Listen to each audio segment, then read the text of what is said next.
Hello everyone. Today we are going to listen the story of the tiger's whisker in Hindi from the book of English Readers chapter 3. Let's enjoy the story. The tiger's whisker, बाघ की मूंछ। यूनोके नाम की एक युवती एक दिन पहाड़ के झोपड़ी में रहने वाला तांत्रिक के पास गई। उसने कहा, ओ पवित्र पिता, मैं गहरे संकट में हूँ। यदि आप मेरी मदद नहीं करते हैं तो मैं वास्तव में मर जाऊँगी। संत ने कहा, अच्छा, आपकी समस्या क्या है? महिला ने कहा, ओह पिता, पिछले 3 वर्षों से मेरे पति युद्धों में लड़ते हुए दूर रहे हैं। अब वह लौट आया है। वह शायद ही कभी मुझसे बात करता है। वह मुझे बहुत प्यार करता था, लेकिन अब वह बदल चुका है। अगर मैं उससे बात करती हूँ तो वह सुनने में मन नहीं लगाता। अगर कभी वह मुझसे बात करता भी है तो वह बहुत बुरे तौर पर बोलता है। यदि भोजन उसकी पसंद का नहीं है तो वह उसे दूर ढकेल देता और कमरे से गुस्से होकर बाहर चला जाता है। संत ने कहा, प्रिय, ऐसा कभी कभी होता है। जब जवान युद्ध के बाद घर वापस आते हैं तो उसके दिल में कड़वाहट भर जाती है। युवती ने, पिताजी, कृपया मुझे कुछ औषधि दीजिए जिससे कि मेरे पति को प्यार और कोमल बना सकूं, जैसा वह पहले हुआ करता था। संत ने कहा, अपने पति के लिए औषधि? ठीक है, 3 दिन के बाद वापस आओ और मैं बताऊंगा कि औषधि के लिए क्या चाहिए। 3 दिन के बाद यूनोके नाम की महिला संत के पास वापस आई। उसे देखकर संत ने कहा, मैंने आपकी समस्या पर विचार कर लिया है। आप जो औषधि चाहते हैं उसके लिए मुझे एक जीवित बाघ के मूंछों की आवश्यकता होगी। युवती बड़े आश्चर्य से कहा, एक जीवित बाघ की मूंछ? मेरे लिए ऐसा कैसे संभव हो सकता है? संत ने कहा, यदि आपको लगता है कि औषधि वास्तव में महत्वपूर्ण है तो आप उसे खोज लेंगे। फिर वह युवती खड़ी हुई और झोपड़ी से बाहर चली गई। यूनोके अपने घर को वापस चली गई। उसने सोचा कि वह बाघ की मूंछ कैसे पा सकती है। तब एक रात जब उसका पति सो रहा था, वह चुपचाप अपने हाथ में मांस का कटोरा लेकर अपने घर से जंगल की ओर चली गई। वह जंगल में एक जगह गई जहां एक बाघ रहता था। बाघ की गुफा से दूर खड़े होकर उसने बाघ की ओर भोजन का कटोरा रखा। बाघ ने इसे देखा, लेकिन वह बिल्कुल भी नहीं हिला।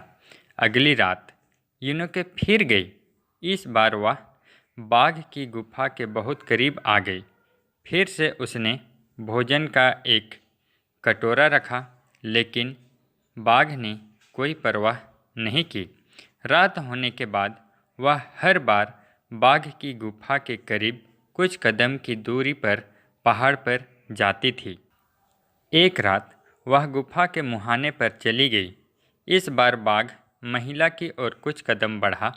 दोनों चांदनी रात में एक दूसरे को देख रहे थे। वे इतने करीब थे कि यूनोके कोमल और मधुर आवाज़ में बाघ से बात कर सकती थी। बाघ ने उसकी आँखों में लंबे समय तक देखा और फिर उसके लिए लाया भोजन खा गया। जब अगली रात यूनोके फिर आई तो उसने देखा कि बाघ उसे राह पर इंतजार कर रहा है। बाघ के लिए लाया हुआ खाना खाने के बाद यूनोके ने अपने हाथों से उसके सिर को धीरे से सहलाया। यह सिलसिला कई दिनों तक चलता रहा। फिर एक रात यूनोके बाघ के सिर को प्यार से सहलाते हुए कहा, ओ सज्जन बाघ, मुझे आपकी एक मूंछ चाहिए। कृपया जब मैं लूँ तो गुस्सा मत होना। और उसने बाघ के मुंह के सामने से एक मूंछ काट लिया। बाघ थोड़ा भी नाराज नहीं हुआ। अगली सुबह वह भागती हुई संत के पास गई और कहा, पवित्र पिता, आपको जो औषधि के लिए चाहिए थी मैंने पा लिया है। मैंने बाघ के मूंछ को पा लिया है। संत ने मूंछ को लिया और उसके झोपड़ी पर जलते हुए आग पर डाल दिया। यह देखकर युवती रो पड़ी और कहा, ओ सर, आपने क्या किया? मैं इसे बड़ी मेहनत से लाई थी। संत ने कहा, मुझे बताओ कि आपको यह कैसे मिला? यूनोके ने कहा, हर रात मैं पहाड़ी पर रहने वाले बाघ के पास गई। मैं हमेशा एक कटोरा में मांस ले जाया करती थी, लेकिन मुझे डर था और बाघ से दूरी रखी। दिन व दिन मैं अपने डर को ख़त्म किया और बाघ के थोड़ी करीब चली गई।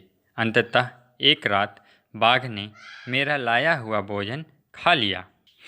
फिर एक समय आया जब वह मेरे इंतज़ार में रास्ता पर खड़ा हुआ करता और मेरे हाथों का खाना खाता, और यह मेरे लिए मुश्किल नहीं थी कि मैं एक मूंछ ले सकूं। यह सुनकर संत ने कहा, तो आप अपने प्यार के माध्यम से बाघ का विश्वास जीत लिया है। यूनोके ने दुखी मन से, जी हाँ, लेकिन अब मेरी सभी प्रयास बेकार हो गई हैं। आपने मुझको आग में डाल दिया है। तब संत ने कहा, अब आपको औषधि की कोई ज़रूरत नहीं है, इसलिए मुझ बेकार थी। यूनोके, मैं आपको एक सवाल पूछता हूँ, क्या एक आदमी बाघ की तुलना में बहुत क्रूर है? यदि आप एक जंगली जानवर के प्यार और विश्वास को जीत सकते हैं तो आप निश्चित रूप से अपने पति के साथ ऐसा कर सकते हैं। कोई भी ऐसा चीज़ नहीं जो प्यार से नहीं जीता जा सकता है। यह सुनकर यूनोके अवाक थी। वह उठी, संत के पांव छुई और घर को वापस चली गई। वह हमेशा उस बात को अपने दिमाग में रखी थी जो संत ने कहा था।